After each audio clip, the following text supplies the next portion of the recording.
It's 1979, and my sister is born, and my dad wants to name her Rhonda Sue. My mom absolutely refuses because all she can think about is the Johnny Cash song, A Boy Named Sue, written by Shel Silverstein. So, my name is Rochelle Gregory, and I'm going to tell you that story. So, a young boy is 3 years old, and his father has left the family with nothing more than an old guitar, a bottle of booze, and his name, Sue.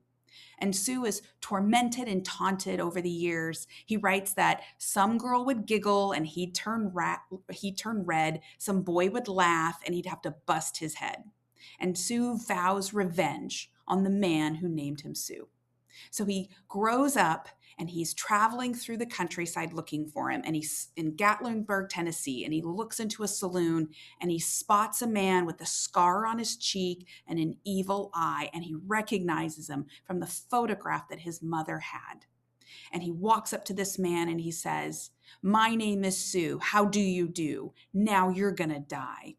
And Sue pulls out his gun and points it at his head. And the man pulls out a knife and cuts off his ear. And they fight and brawl into the street. And just as Sue is about to shoot him right between the eyes, the man says, hold on, let me explain.